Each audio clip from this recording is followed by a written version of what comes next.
मैं प्रशांत Rao BSc second year वाले विद्यार्थियों के लिए जो हम अब तक जो पढ़ते आ रहे हैं जिम्नोस्पर्म में विविधताओं के विकास के संदर्भ में जो हम अध्ययन कर रहे हैं उसी को आज आगे हम अध्ययन करेंगे।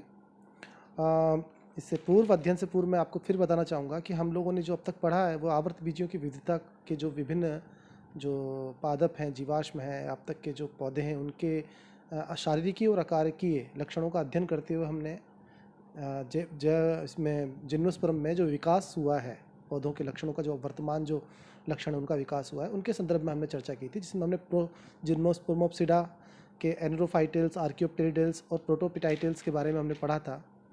इसके अलावा फिर हमने जिम्नोस्पर्मोप्सिडा जो कि वर्तमान पाए जाने वाले पादप हैं उनके संदर्भ में हमने चर्चा की थी और मैंने बताया था कि स्टीवार्ट ने इन्हें 3 गणों में विभाजित किया है, जिसमें साइकिडोफाइट्स, कोनिफेरोफाइट्स और निटोप्सिडा था। तो हम साइकिडोफाइट्स के बारे में भी चर्चा कर रहे हैं और साइकिडोफाइट्स के सदस्यों के बारे में जैसे टेरिडोस्पर्मेल्स के बारे में हमने पिछले जो वीडियो है उसमें हमने चर्चा की थी, जिसकी 4 फैमिलीज लाइजिनोप्टेरिडेसी, मेडुलोसेसी, कैलिस्टोफाइटेसी और कैलिनोप्टेरिएसी के बारे में हमने चर्चा की थी। आज हम साइकिडोफाइट्स के दूसरे जो गण हैं, जो महत्वपूर्ण गण है साइकिडेल्स, उसके संदर्भ में हम आज चर्चा करेंगे। तो टेरिडोस्पर्मेल्स के बाद में हमने साइकिडेल्स लिया है। इसमें 3 फैमिलीज हैं, साइकिडेसी है, स्टेनेजेरिएसी है और जैमिएसी है। साधारणतः इस गण में अशाखित चक्रिक पिच्छाकार पर्णयुक्त वृक्ष पाए जाते हैं। मैं आप लोगों को फिर से ध्यान आकर्षित करना चाहूँगा आप सभी बच्चों का कि हम लोग इसमें जो करेक्टर्स ले रहे हैं वो बिल्कुल पिन पॉइंट करेक्टर्स हैं, मतलब जो ऐसे कॉन्ट्रास्टिंग करेक्टर्स जो अन्य जो इसके अन्य जो फैमिलीज होती हैं, अन्य जो पादप हैं उनमें नहीं पाए जाते या इन्हीं में विशेष तौर पे पाए जाते हैं, उन्हीं को हम इसमें ले रहे हैं। और इसी प्रकार के प्रश्न एग्जाम में भी आते हैं। जैसे साइकिडेसी कुल के बारे में आपसे पूछा जा सकता है, उसके 5-6 करेक्टर्स आप लोगों को याद होने चाहिए, तो वो मैं आपको बताना चाह रहा था। तो वही करेक्टर्स मैंने लिए हैं कि साधारणतः इस गण में अशाखित चक्रिक पिच्छाकार पर्णयुक्त वृक्ष पाए जाते हैं। पादप सामान्यतः एक लिंगाश्रयी होता है और जननांग शंकुओं में स्थित होते हैं। बीजाणु गुरु बीजाणु पर्ण में स्थित होता है। नर युग्मक पर कशाभिकाओं का सर्पिल चक्र पाया जाता है। ये एक इंपॉर्टेंट करेक्टर है, ये बहुत इंपॉर्टेंट है, इसको याद रखिएगा। साइकिडेसी ये सामान्यतः उत्तरी गोलार्ध वाले जो इलाके हैं उनमें पाए जाते हैं, दक्षिणी गोलार्ध हिस्से में ये नहीं पाए जाते हैं। और इसके जो महत्वपूर्ण एग्जाम्पल जो है हमारे जो प्लांट्स हैं वर्तमान में जो भी है, साइकस और जेमिया।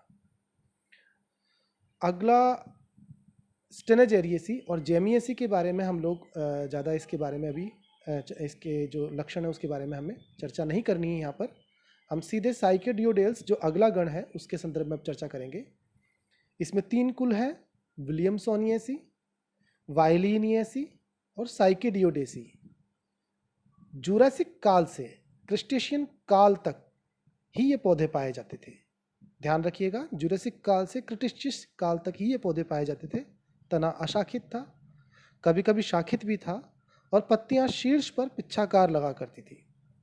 रंध्र जो थे वो सिंडोचिलिक प्रकार के थे, यानी ये फिर से पुनः मरुद्भिद लक्षण आ गया है कि वाष्पोत्सर्जन को कम करने के लिए गर्तरंध्री प्रकार के रंध्र है, सिंडोचिलिक प्रकार के रंध्र है। शंकुओं में केंद्र की तरफ गुरु बीजाणुपर्ण और बाहर की तरफ लघु बीजाणुधानियां स्थित होती थी। द्विलिंगी बीजांड काय प्राय शल्कों से घिरा हुआ होता था। ये इंपॉर्टेंट करेक्टर है। इसका एक बहुत इंपॉर्टेंट जीवाश्म हमें प्राप्त हुआ था, वो था विलियम सोनिएसी। ये जीवाश्म पादप था, तना इसका अशाखित था, बिल्कुल एक सीधा खड़ा तना और उसके ऊपर शीर्ष पर पिच्छाकार पत्तियां पाई जाती थी।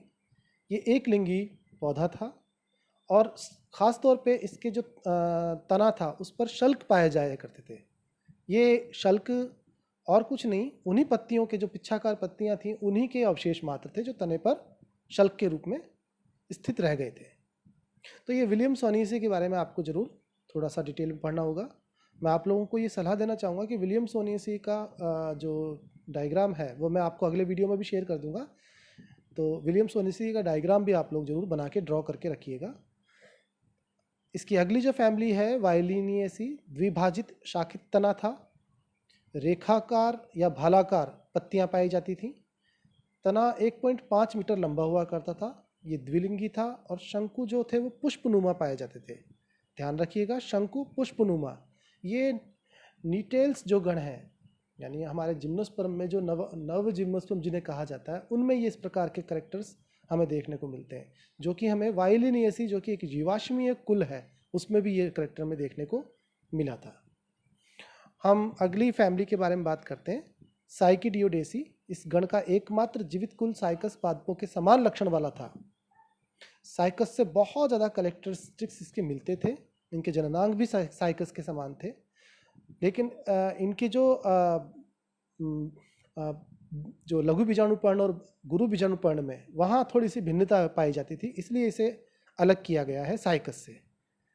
लेकिन काफ़ी सारे करेक्टर्स इसके साइकस से मिलते जुलते हैं, इसीलिए इस कुल को साइकिडियोडेसी नाम दिया जाता है। हम अगले ऑर्डर्स पे चलते हैं, पेंटाजाइलेल्स। इसमें सिर्फ एक फैमिली पाई जाती है, पेंटोजाइलेसी। ये भारत की राजमहल की पहाड़ियों से श्रीवास्तव साहब एवं बी साहनी साहब ने 1948 में इसके जीवाश्मों को खोजा था। ये जुरासिक काल का पौधा है पेंटोजाइलेसी। पादपीय क्षूपीय प्रकृति का था, क्षूपीय, ये थोड़ा सा सही कर लीजिएगा, क्षूपीय प्रकृति का पौधा था और तने 5 से 6 संवहनपूल तने के अंदर पाए जाते थे। 5 से 6 संवहनपूल चक्रीय रूप में पाए जाते थे। तने के शीर्ष पर चम्मच आकार की पत्तियां पाई जाती थी, चम्मच के आकार की पत्तियों में भी संवहन उतक पाए जाते थे, ये इंपॉर्टेंट बात है। परिवेशित गर्त इसमें पाए जाते हैं और पत्तियां लघु बीजाणुधानियां युक्त होती थी। लघु बीजाणुधानियां छोटी शाखाओं पर गुरु बीजाणुधानियां और बड़ी शाखाओं पर छोटी शाखाओं पर लघु बीजाणुधानियां लगती थी और बड़ी शाखाओं पर गुरु बीजाणुधानियां लगती थी। ये इस प्रकार से कुछ एक हमने आज लिया है साइकेडेल्स के, और साइकेडियोडेल्स के बारे में हमने पढ़ा है, पेंटोजाइलेल्स के बारे में भी हमने पढ़ा है। अगला जो हम इसमें पेंटोजाइलेल्स में जो हम अगला पादप पढ़ेंगे, जो अगला वर्ग पढ़ेंगे, वो कॉनिफेरोफाइट्स होगा। उसके बारे में हम अगले वीडियो में चर्चा करेंगे।